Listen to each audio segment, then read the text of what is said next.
امام جلال الدین سیوطی رحمۃ اللہ تعالیٰ علیہ نے ایک واقعہ نقل فرمایا ہے کہ حضرت سیدنا ابو العباس مستغفری رحمۃ اللہ علیہ مصر میں تشریف لائے تو حضرت سیدنا ابو الحامد مصری رحمۃ اللہ علیہ کے پاس پہنچے اور آ کے عرض کی کہ آپ حدیث خالد بن ولید سناتے ہیں، مجھے بھی سنائی۔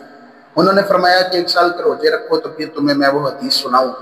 ان کے اس حکم پر عمل کرنے کے بعد دوبارہ حاضر ہو گئے اور عرض کی کہ حضور مجھے وہ سیدنا خالد بن ولید رضی اللہ تعالیٰ عنہ والی حدیث سنائی۔ حضرت سیدنا ابو حامد رحمۃ اللہ تعالیٰ علیہ نے فرمایا کہ حضرت سیدنا خالد بن ولید رضی اللہ تعالیٰ عنہ فرمایا کرتے تھے کہ ایک دیہاتی نبی پاک صلی اللہ علیہ وآلہ وسلم کی بارگاہ میں حاضر ہو۔ اس نے عرض کی یا رسول اللہ صلی اللہ علیہ وآلہ وسلم، دنیا و آخرت میں کچھ پوچھنا چاہتا ہوں۔ تو نبی کریم علیہ السلام نے ارشاد فرمایا جو پوچھنا ہے پوچھو۔ اس نے عرض کی یا رسول اللہ صلی اللہ علیہ وآلہ وسلم، میں سب سے بڑا عالم بننا چاہتا ہوں۔ اللہ کے محبوب صلی اللہ علیہ وآلہ وسلم نے ارشاد فرمایا اللہ سے ڈرو، سب سے بڑے عالم بن جاؤ گے۔ اس نے عرض کی میں سب سے زیادہ غنی بننا چاہتا ہوں۔ اللہ کے محبوب صلی اللہ علیہ وآلہ وسلم نے ارشاد فرمایا قناعت اختیار کرو، غنی بن جاؤ گے۔ عرض کی میں لوگوں میں سب سے بہتر بننا چاہتا ہوں۔ نبی کریم صلی اللہ علیہ وسلم نے فرمایا لوگوں کو نفع دو، کیونکہ جو لوگوں کو نفع دیتا ہے وہ سب سے بہترین شخص بن جاتا ہے، لہذا تم بھی لوگوں کے لیے نفع بخش بن جاؤ۔ اس نے عرض کی میں سب سے زیادہ عادل بننا چاہتا ہوں۔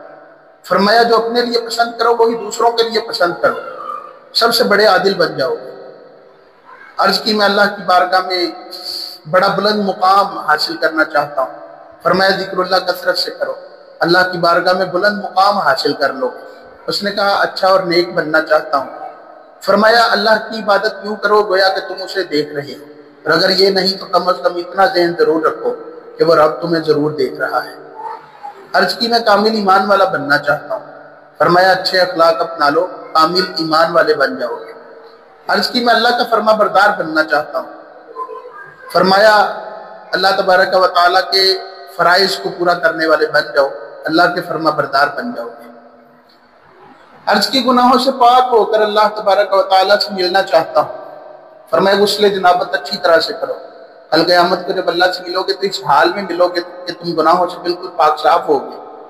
عرض کی میرا دل کرتا ہے کہ میرا حشر نور میں ہو۔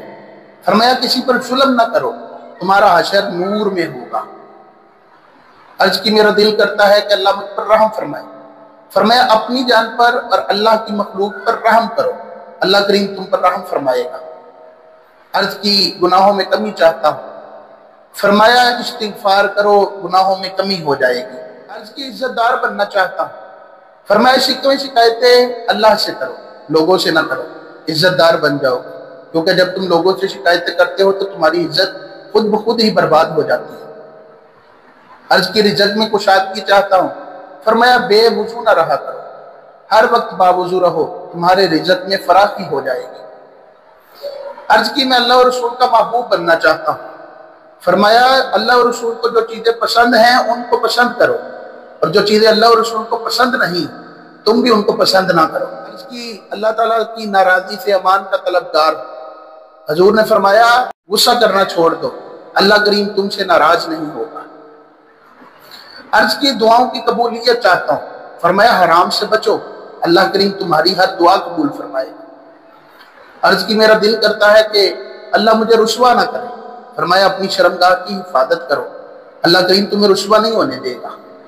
عرض کی میرا دل کرتا ہے کہ میرے عیبوں کی پردہ پوشی ہو۔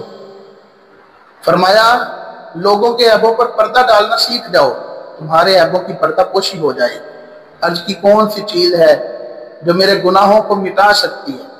فرمایا آنسو، عاجزی اور بیماری۔ عرض کی کون سی چیز اللہ کے نزدیک سب سے افضل؟ ارشاد فرمایا اچھے اخلاق، تواضع، مصائب پر صبر اور تقدیر الہی پر راضی رہنا۔ عرض کی سب سے بڑی برائی کیا ہے؟